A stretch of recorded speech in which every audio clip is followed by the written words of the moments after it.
नमस्कार दोस्तों, स्वागत है आप सभी का आपके अपने YouTube चैनल स्टडी पे। चलिए दोस्तों, आज की क्लास स्टार्ट करते हैं बिना किसी देरी के। पहला प्रश्न आपके स्क्रीन पर दिया गया है, निम्नलिखित में से पंछी शब्द का पर्यायवाची शब्द कौन सा नहीं है। पंछी शब्द का पर्यायवाची शब्द कौन सा नहीं है? तो ऑप्शन नंबर बी जो है पंथी जो है पंछी का पर्यायवाची शब्द नहीं है। तो ऑप्शन नंबर बी जो है इसका बिल्कुल सही जवाब होगा। अगला प्रश्न आपसे पूछा गया है, निम्नलिखित में से कौन सा शब्द तद्भव है। तद्भव शब्द कौन सा है आपसे पूछा गया है।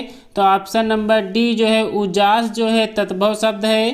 तो ऑप्शन नंबर डी जो है इसका बिल्कुल सही जवाब होगा। अगला प्रश्न आपसे पूछा गया है, आंसू पीकर रह जाना मुहावरे का सही अर्थ क्या होगा। आंसू पीकर रह जाना मुहावरे का सही अर्थ क्या होगा। तो चुपचाप दुख सह लेना इसका सही जवाब होगा।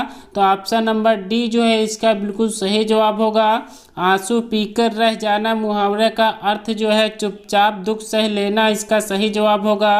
अब अगला प्रश्न आपसे पूछा गया है, निम्नलिखित में से कौन सा शब्द तत्सम है। तत्सम शब्द का चयन करना है। नीचे दिए गए ऑप्शन में से तत्सम शब्द का चयन करना है। कौन सा ऑप्शन सही होगा। तो ऑप्शन नंबर सी जो है अग्र जो है तत्सम शब्द है। तो ऑप्शन नंबर सी जो है इसका बिल्कुल सही जवाब होगा। अगला प्रश्न आपसे पूछा गया है, देशांतर में कौन सा समास है। देशांतर में कौन सा समास प्रयोग किया गया है। देशांतर में समास बताना है। तो ऑप्शन नंबर ए जो है कर्मधारय समास जो है इसका बिल्कुल सही जवाब होगा। कर्मधारय समास इसका सही जवाब होगा। तो ऑप्शन नंबर ए इसका सही जवाब होगा। अगला प्रश्न आपसे पूछा गया है, शीला अपने कपड़े स्वयं धोती है रेखांकित शब्द सर्वनाम का उचित भेद है। उचित भेद है कौन सा आपसे पूछा गया है। शीला अपने आप कपड़े स्वयं धोती है ये किस प्रकार का सर्वनाम है। तो निजवाचक सर्वनाम जो है इसका बिल्कुल सही जवाब होगा। ऑप्शन नंबर बी इसका सही जवाब हो जाएगा। अगला प्रश्न आपसे पूछा गया है, बादल घिर आए और बारिश होने लगी रचना की दृष्टि से वाक्य है। रचना की दृष्टि से वाक्य है किस प्रकार का वाक्य है। तो ऑप्शन नंबर डी जो है ये संयुक्त वाक्य है। तो ऑप्शन नंबर डी जो है इसका बिल्कुल सही जवाब होगा। बादल घिर आए और बारिश होने लगी यह संयुक्त वाक्य है। तो ऑप्शन नंबर डी इसका सही जवाब होगा। अगला प्रश्न आपसे पूछा गया है, माधवी अत्यंत सुंदर गाती है रेखांकित शब्द है। अत्यंत जो है किस प्रकार का शब्द है आपसे पूछा गया है। तो क्रिया विशेषण इसका बिल्कुल सही जवाब होगा। अत्यंत जो है क्रिया विशेषण शब्द है। तो ऑप्शन नंबर डी इसका सही जवाब होगा। अगला प्रश्न आपसे पूछा गया है, दृश्य बहुत ही मनोरम था वाक्य में रेखांकित शब्द का विशेषण भेद बताना है। मनोरम जो है किस प्रकार का विशेषण है आपसे पूछा गया है। तो मनोरम जो है इसमें गुण का अभाव हो रहा है। तो ऑप्शन नंबर ए जो है गुणवाचक विशेषण बनेगा। तो ऑप्शन नंबर ए जो है इसका बिल्कुल सही जवाब हो जाएगा। अगला प्रश्न आपसे पूछा गया है, बालक इस पुस्तकालय में पढ़ रहा है वाक्य में कौन सी क्रिया है। बालक इस पुस्तकालय में पढ़ रहा है वाक्य में कौन सी क्रिया है। तो आक्रामक क्रिया जो है इसका बिल्कुल सही जवाब होगा। बालक इस पुस्तकालय में पढ़ रहा है वाक्य में आक्रामक क्रिया है। तो ऑप्शन नंबर सी इसका सही जवाब होगा। अगला प्रश्न आपसे पूछा गया है, घोंसला का बहुवचन शब्द कौन सा है।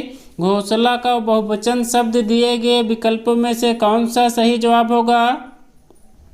घोंसला का बहुवचन रूप बताना है। तो ऑप्शन नंबर डी जो है घोंसले जो है इसका बिल्कुल सही जवाब होगा। ऑप्शन नंबर डी इसका सही जवाब होगा। अगला प्रश्न आपसे पूछा गया है, निम्न विकल्पों में से सही वाक्य को पहचानना है। दिए गए वाक्य में से सही वाक्य को पहचानना है। कौन सा वाक्य शुद्ध रूप से लिखा गया है। तो ऑप्शन नंबर ए जो है हमें परस्पर प्रेम से रहना चाहिए सही वाक्य है। तो ऑप्शन नंबर ए इसका सही जवाब होगा। अगला प्रश्न आपसे पूछा गया है, भगवान शब्द का स्त्रीलिंग शब्द दिए गए विकल्पों में से कौन सा है। भगवान शब्द का स्त्रीलिंग बताना है। तो भगवती जो है ऑप्शन नंबर ए इसका सही जवाब होगा। भगवान का स्त्रीलिंग शब्द जो है भगवती होगा। तो ऑप्शन नंबर ए इसका सही जवाब होगा। अगला प्रश्न आपसे पूछा गया है, जहाँ उपमा अलंकार का सौंदर्य का अर्थ में निहित हो वहाँ कौन सा अलंकार होता है। उपमा अलंकार का सौंदर्य का अर्थ में निहित हो वहाँ कौन सा अलंकार होता है। दिए गए ऑप्शन में से वहाँ कौन सा अलंकार होता है। तो अर्था अलंकार इसका सही जवाब होगा। ऑप्शन नंबर बी इसका सही जवाब हो जाएगा। अगला प्रश्न आपसे पूछा गया है, जिस संज्ञा या सर्वनाम शब्द की विशेषता बताई जाए वहाँ क्या कहलाता है। जिस संज्ञा या सर्वनाम शब्द की विशेषता बताई जाए वह क्या कहलाता है। तो विशेषण कहलाता है। ऑप्शन नंबर ए इसका सही जवाब होगा। अगला प्रश्न आपसे पूछा गया है, जहाँ किसी की बात किसी और पर डालकर कही जाए वहाँ कौन सा अलंकार होता है। जहाँ किसी की बात किसी और पर डालकर कही जाए वहाँ कौन सा अलंकार होता है। तो अनोक्त अलंकार जो है इसका बिल्कुल सही जवाब होगा। ऑप्शन नंबर डी इसका सही जवाब होगा। अगला प्रश्न देखते हैं क्या पूछा गया है, इनमें कौन सी कृति जो है कवि सूरदास की नहीं है। सूरदास की कौन सी कृति नहीं है। दिए गए ऑप्शन में से सूरदास की कौन सी कृति नहीं है। नीचे दिए गए ऑप्शन में से कौन सा इसका सही जवाब होगा। तो सुंदर विलास जो है ये सूरदास जी की कृति नहीं है। तो ऑप्शन नंबर डी जो है बिल्कुल इसका सही जवाब होगा। अगला प्रश्न आपसे पूछा गया है, पुराने चावल मुहावरे का सही अर्थ क्या होगा। पुराने चावल मुहावरे का सही अर्थ दिए गए विकल्पों में से कौन सा सही होगा। कौन सा इसका सही जवाब होगा। तो ऑप्शन नंबर बी जो है अनुभवी होना जो है इसका बिल्कुल सही जवाब होगा। पुराने चावल मुहावरे का अर्थ होगा अनुभवी होना, इसका सही जवाब होगा। तो ऑप्शन नंबर बी इसका सही जवाब होगा। अगला प्रश्न आपसे पूछा गया है, दिए गए विकल्पों में से अरड़े शब्द का समानार्थी शब्द कौन सा है। अरड़े शब्द का समानार्थी शब्द बताना है। कौन सा इसका समानार्थी शब्द होगा। तो ऑप्शन नंबर डी जो है कानन जो है इसका बिल्कुल सही जवाब होगा। ऑप्शन नंबर डी इसका सही जवाब होगा।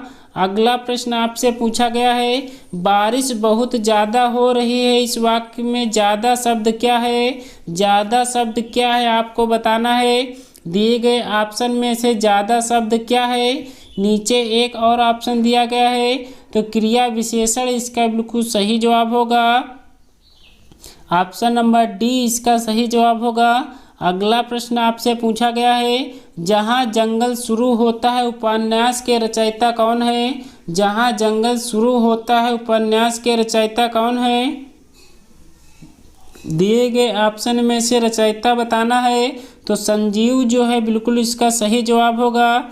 संजीव इसका सही जवाब हो जाएगा। तो ऑप्शन नंबर डी इसका सही जवाब होगा। अगला प्रश्न आपसे पूछा गया है, निम्नलिखित में से प्राचीन भारतीय आर्य भाषा कौन सी है। निम्नलिखित में से प्राचीन भारतीय आर्य भाषा कौन सी है। 22 का जवाब करना है। तो वैदिक संस्कृत जो है इसका बिल्कुल सही जवाब होगा। ऑप्शन नंबर सी इसका सही जवाब होगा। अगला प्रश्न आपसे पूछा गया है, गर्व करना दिए गए विकल्पों में से मुहावरे का सही अर्थ क्या होगा। गर्व करना दिए गए विकल्पों में से मुहावरे का सही अर्थ क्या होगा। तो डींग हाँकना जो है इसका बिल्कुल सही जवाब होगा। ऑप्शन नंबर डी जो है इसका बिल्कुल सही जवाब होगा। गर्व करना यानी डींग हाँकना इस मुहावरे का सही जवाब हो जाएगा। तो ऑप्शन नंबर डी इसका सही जवाब होगा। अगला प्रश्न आपसे पूछा गया है, दिए गए विकल्पों में से लघु का समानार्थी शब्द कौन सा विकल्प है। लघु का समानार्थी शब्द बताना है। तो छोटा जो है इसका बिल्कुल सही जवाब होगा। लघु का समानार्थी शब्द जो है छोटा होता है। तो ऑप्शन नंबर ए इसका सही जवाब होगा। अगला प्रश्न आपसे पूछा गया है, जहाँ अनेक व्यंजनों की एक बार स्वरूपतः व क्रमशः आवृत्त हो वहाँ कौन सा प्रयुक्त प्राप्त होता है। तो ऑप्शन नंबर डी जो है 6 का अनुप्रास होता है। तो ऑप्शन नंबर डी इसका सही जवाब होगा। दोस्तों आज की क्लास कैसी लगी कमेंट्स बॉक्स में ज़रूर बताना। अगर आपको वीडियो अच्छी लगी हो तो एक लाइक ज़रूर करना। चैनल पर अगर नए हैं तो चैनल को सब्सक्राइब कर बेल आइकन को प्रेस करना ना भूलें, ताकि आने वाली हर वीडियो आपके पास सबसे पहले